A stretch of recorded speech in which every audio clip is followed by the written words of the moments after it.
ये जनूबी मिस्र का शहर असवान है।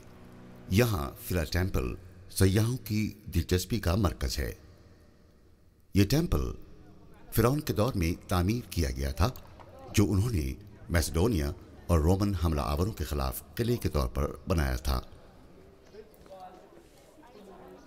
इस टेम्पल की तामीर रोमन और यूनानी दौरे हुकूमत में भी तकरीबन 300 साल तक जारी रही और सदियों तक ये जगह आइसिस के पुजारियों का मरकज रही। इसके बाद फिला टेम्पल को वर्जिन मैरी के नाम मंसूब करके चर्च में तब्दील कर दिया गया। 7वीं सदी ईस्वी में इस्लाम की आमद और हमला आवरों की वजह से उसे बंद कर दिया गया।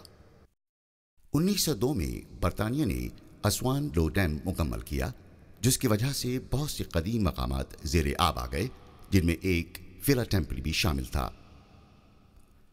इस डैम को 2 मरतबा 1907 और फिर 1929 में ऊंचा किया गया।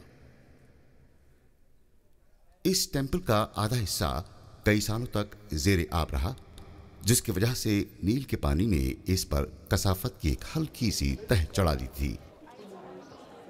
1960 की दहाई में united nations education scientific and cultural organization यानी यूनेस्को ने फैसला किया कि ऐसे तमाम मकामात नील से निकालकर ऊंचाई पर मुंतकिल किए जाएं। फिला टेम्पल को 1972 में टुकड़ों में काटकर 500 मीटर एक जजीरे से, जिसका नाम अगील काई है, मुंतकिल किया गया और उसे दोबारा उसी हालत में जोड़ा गया जो आज भी अपनी असल सूरत में मौजूद है और सारी दुनिया के सयाहों की दिलचस्पी का मरकज है।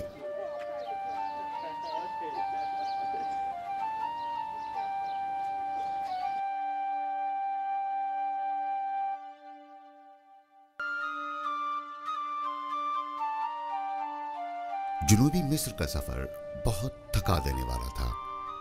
हम बहुत थक चुके थे। एक आखिरी मरहला लक्सोर से काहिरा का ट्रेन का सफर था, जो हम चंद रोज पहले करके आए थे। अब मैं दोबारा काहिरा में था और हमारा ग्रुप टूट चुका था और मैं अब अकेला ही काहिरा की सयाहत के लिए निकल पड़ा। हर तरफ इंसानों को जम्मे गफीर और शहर के दरमियान से गुजरता हुआ नील। इस दरिया ने तो इस शहर की खूबसूरती को 4 चांद लगा दिए हैं। न्यूयॉर्क की तरह काहिरा में भी रात ढलने के बाद एक नई दुनिया आबाद हो जाती है।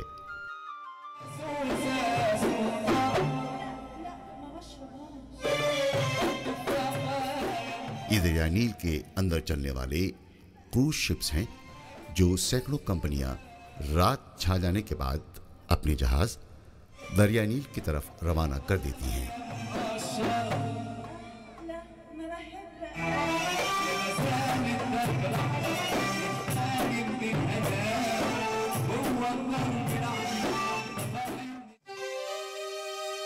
न्यूयॉर्क मेरा दूसरा शहर है, जिसने मुझे जिंदगी का प्यार दिया। अब मैं वापस घर आ चुका हूं। मैं सोचता हूं कि मैंने मिस्र में क्या देखा। बस वही चंद एक पत्थर जो एक खास तरतीब से रखे हुए थे, या फिर दीवारों पर कंधा की हुई चंद एक तस्वीर। हमारे देश पाकिस्तान को भी अल्लाह ताला ने बहुत सी कुदरती और तारीखी नेमतों से नवाजा है। हम अपने मुल्क के नज़्म को बेहतर करके इन्हीं सयाहों को अपनी तरफ खींच सकते हैं, जो हमारे लिए आमदनी का एक बहुत बड़ा जरिया बन सकते हैं। ऐ अल्लाह, तू हमारे मुल्क को सलामत रख, हमारे वतन को भी तरक्की दे, ताकि हम इन्हीं सयाहों को अपनी तरफ खींच सकें। आमीन।